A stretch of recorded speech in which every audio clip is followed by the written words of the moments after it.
Sa i përket çështjes së dytë, të parë, faktikisht që ju e ngritët lidhur me seancën konstituive, siç e dini i mandatuari i dytë për kryeministër akoma është brenda afatit kushtetues dhe do të varet nga deputetët e Kuvendit të Kosovës dhe nga kryesia e Kuvendit se kur ftohet seanca.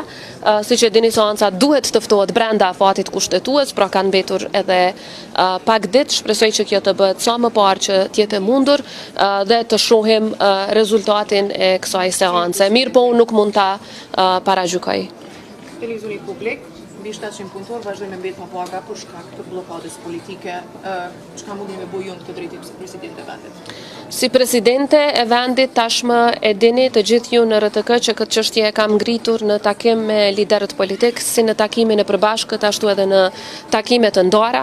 Kam shprehur gatishmërinë e plotë që në rast se partitë opozitare nuk dëshirojnë ta pranojnë një nismë legjislative të nisur nga ana e qeverisë, atëherë këtë mund ta bëj unë, mirë po duhet të shprehet gatishmëri nga ana e partive që të votohet diçka e tillë në kuvend.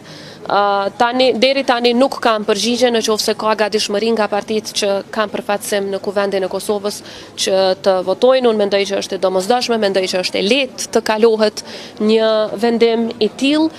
Pra, gatishmërinë e kam që qysh nesër të dërgojmë kërkesën në kuvend. Këto janë çështje që janë të zgjidhshme, mund të bëhet edhe brenda kuvendit me iniciativë të vetë deputetëve. Pra ka mundësi që të zgjidhet kjo çështje, mirë po deri tani nuk kam përgjigje. Dhe përveç pagave në RTK, siç e dini e kam ngritur edhe çështjen e planit të rritjes, që është mbi 800 milion euro, çështjen e marrëveshjeve me bankën botërore, që është tani në fund të jetorit janë 100 milion euro, por janë edhe mbi 200 milion të tjera në fillim të vitit që mund të humben nëse nuk ratifikohen. Pra po flasim për mbi 1 miliard euro, që është diku 1/4 e buxhetit Kosovës, që Kosova nuk do të duhej humbaste, por do duhej përfitonte për hir të qytetarëve. Kam folur edhe për zgjatjen buxhetore, ajo bëhet me një vendim të kuvendit, siç e dini, në mënyrë që të sigurohemi që në rast se ka vonesa në krijimin e institucioneve, në rast se nuk ka sukses mandatari i dytë, por kjo çështje i takon partive politike, jo mua si presidente, që të sigurohemi që së paku deri në fund të marsit askush mos mbetet pa paga, njerëzit mos mbesin pa buk mbi tavolinë, mos mbesin pa barna në spitale. Këto janë çështje esenciale për jetën e qytetarëve dhe unë pres reflektim nga partitë politike.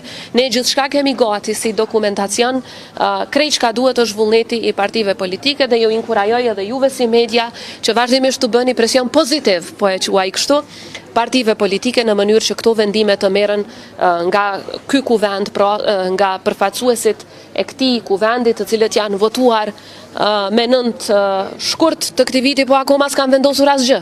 Pra le të vendosin diçka në interes të qytetarëve, sepse shkoi ky vit, së paku bile disa vendime që janë në interes të qytetarëve dhe në interes të shtetit le të merren.